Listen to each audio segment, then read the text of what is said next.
All right, friends, so we are going to finish reading our story when Marion sang today. I will be asking some questions as we read along that are going to help us with our exit ticket. So make sure that you are listening and tracking the red dot that you see on the page while I read aloud.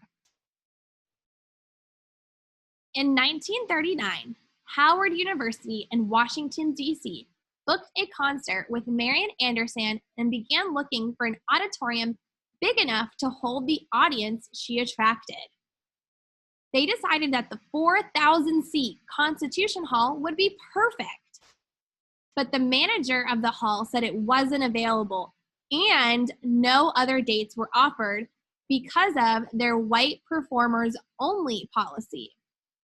I'm going to stop right here.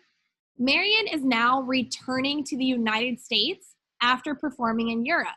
She's become very famous from what a great singer she is, and it's a big deal that she's coming back home.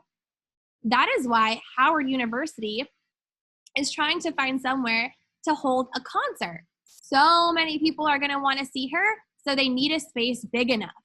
They found a space, but now they're saying she's not allowed because of the color of her skin. It says that their policy or the rules are that they're only white performers. Again, this is something that is not fair.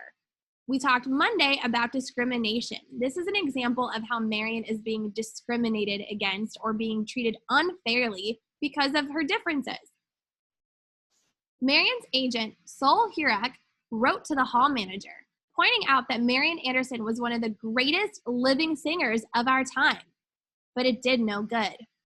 Enraged fans, the word enraged means angry, so that her fans were angry that she wasn't able to perform over a rule that was not nice. Enraged fans wrote letters to the newspaper. In protest, Eleanor Roosevelt, the First Lady of the United States, resigned from the organization that sponsored Constitution Hall. The First Lady is the wife of the president. So at the time, Franklin Delano Roosevelt was the president and his wife was Eleanor Roosevelt. Just like the president, the First Lady is important. So if she said, if you guys aren't going to let Marian Anderson perform, I'm not going to support you. So it was a big deal that the First Lady knew that it was important enough that to allow Marian Anderson to perform and not to keep her back just because of the color of her skin. Howard University then tried to reserve a large high school auditorium from an all-white school. Again, they were denied, which means that they said no. Now teachers were angry and marched in support of Marian in front of the Board of Education. Washington, D.C. was a boiling pot about to spill over. That's weird. I know Washington, D.C. is a city, so why does the author say it was a boiling pot about to spill over? Sometimes when I make macaroni, I use a boiling pot of water. And if I think about making macaroni and I think about the boiling water, I know that it gets hot. And if it gets too hot and the bubbles get too big, they spill over. Using my background knowledge, I can infer, along with my text clues, that the author calls Washington, D.C. a boiling pot because people are enraged, which we just said is angry. And when you get angry, you feel hot, just like a boiling pot of water. Everyone is saying that they have to let Marian perform, so I bet if they don't, they're going to just keep getting angry or spill over like a boiling pot of water.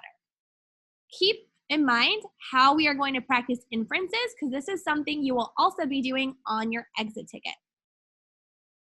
Wasn't there some place in her own country's capital where Marian Anderson's voice could be heard?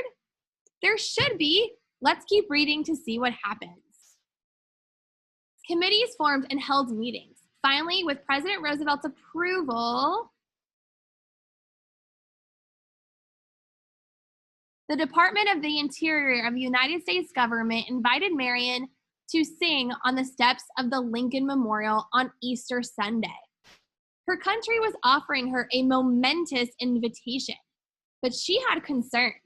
So it was a big deal. We know that the Lincoln Memorial, we talked about that yesterday in our article a day. We know that the Lincoln Memorial is famous. It's something that honors the memory of President Abraham Lincoln. Abraham Lincoln was not alive during Marian Anderson's time, but she got invited to perform at his memorial or at the statue that they have in Washington, D.C. Because it's such a famous place, because it was Easter Sunday, which is a holiday, that is very important because so many people were going to be paying attention. She's going to perform in one of the most famous places in the whole country and on a holiday. Both of these things give me clues that it's important that she's going to be performing at that Lincoln Memorial. But she's concerned, which means that she's worried. So let's keep reading to find out why she's concerned. Would people protest? Was it dangerous? Would anyone come? Examining her heart, Marian realized that although she was a singer, first and foremost, she had also become a symbol to her people, and she wanted to make it easier for those who would follow her. When the author says she wanted to make it easier for her people, when we think about what we know, we want to know who is the author talking about when he says Marian had become a symbol for her people. Who are her people? This is when we're going to practice making an inference. So some things I already know about Marian Anderson is that she's Black and that she lives in the United States during the time of segregation. Because of segregation, Black people and white people are not allowed to be in the same spaces together. Okay, that's what I already know. But reading this page, it says that she was a singer first and foremost, and she had become a symbol to her people. So if she was going to be a symbol, that means that people would remember her. The author is probably talking about other Black people when she talks, because those are also people who face the same kind of challenges of segregation, just like Marian Anderson. The text also says she wanted to make it easier for those who would follow her. We know that white people were not segregated against. They could perform wherever they wanted.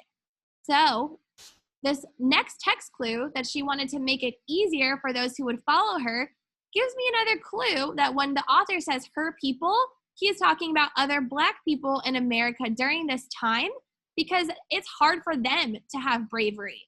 But Marian wants to be a symbol of hope. She wants to show them that, yes, this is the right thing to do, and you can do it too. Let's keep reading. Oh my goodness, in this next line, I see that she said yes. Standing in the shadow of the statue of Lincoln, waiting to be called out, she read the engraved words. This nation under God shall have a new birth of freedom. Think about the word freedom. I know that means that you're free to be happy and live your life as long as you're being safe and following the rules. But the rules right now in the United States are not fair. So when we think about the idea of a new birth, Marian Anderson is showing them a new way that they can be free, just like when Abraham Lincoln helped to end slavery.